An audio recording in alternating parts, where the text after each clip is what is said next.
Mr. President, in a few minutes we'll vote excuse me, on the Sanders Amendment, which I support. As the Vice Chairman of the Senate Appropriations Committee, I've worked with the Republican leadership and with Chairman Shelby in recent years to strike budget agreements that resulted in parity between defense and non-defense spending. At the same time, amid a national and international public health crisis, the need to infuse more resources into public health, education, and business development programs has never been greater. I've heard some of my Republican colleagues on the floor objecting to the Sanders Amendment.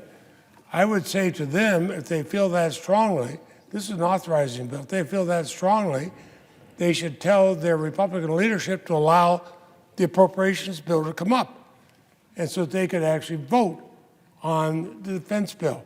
Right now, this is just idle chatter when they object to Senator Sanders' amendment, and yet they are unwilling themselves to actually vote up or down on the appropriations bill for not only the Department of Defense, but all the other departments. Because the Sanders Amendment, after all, maintains full support for the personnel needs of the Department of Defense, as well as the critical medical research supported throughout the department, but it would take some of the department's sweeping budget, reserve it for underfunded domestic needs. It's long overdue, and I again call on my Republican colleagues, stop talking about the money you want or don't want spent.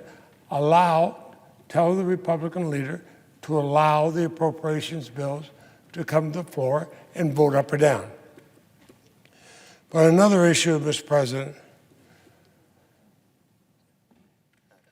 I have had such an incredibly heavy heart since I heard on Friday night my dear friend and hero John Lewis passed away. And I stand here on the Senate floor today to talk about him. When I got a call at our home in Vermont late that night, my wife Marcella and I just sat there and talked about John for hours and cried. Because we knew America's lost a genuine hero, an unwavering lodestar who over decades of selfless activism and public service drew us closer to our ideals. I remember when he invited me in to watch, actually a sit-in by Democratic members in the House of Representatives when the Republican Speaker had closed down the House rather than to have votes. He saw me outside and I asked what's going on. He said, "You're my brother." He took me by the arm, brought me in, and sat me down in the well of the house to watch what was going on. I was always humbled and honored when he called me his brother, as he often did when we were together, including an unforgettable visit he had with us in Vermont just last year. I've been thinking so much what we can say, and there aren't enough words, there certainly aren't, in paying tribute to a man whose life was defined by the relentless, fearless pursuit of equality. John bled, literally. His bones were broken, literally, for the causes of civil rights. And he came to Congress bearing those scars, a living, breathing reminder that our society's progress on racial equality came through the sacrifices of heroes like him. And in Congress, John Lewis stood with equal moral clarity, served as its conscience to remind us that our work to build a genuinely equal and just society remains unfinished. His thundering words just months ago echo even more loudly today. He said, "When you see something is not right, you have a moral obligation to say something, to do something. Our children and their children will ask us, 'What did you do?'"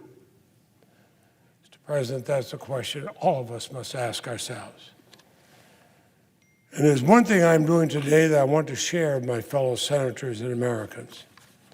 Today, I'm reintroducing the Voting Rights Advancement Act, and we are renaming it the John Lewis Voting Rights Advancement Act. This is a bipartisan legislation. It has 47 Senate co-sponsors. It would safeguard what John fought over a lifetime to achieve: equality at the voting booth. The bill would restore the Voting Rights Act to end the scourge of minority voter suppression. Now, the House already passed a companion to the John Lewis Voting Rights Advancement Act in December. Now, let's do our part. We can't claim to honor the life of John Lewis if we refuse to carry out his life's work. And of course, if we stand in the way of that work, that would be the wrong thing to do. So I would urge my fellow senators, join me in calling on Senator McConnell to allow a vote up or down on the John Lewis Voting Rights Advancement Act. Let's do that for John, but let's not do it simply because it's named after him, but it is precisely what John would do.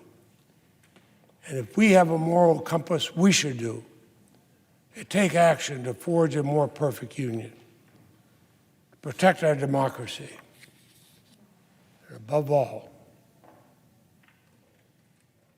to do what is right. I yield the floor.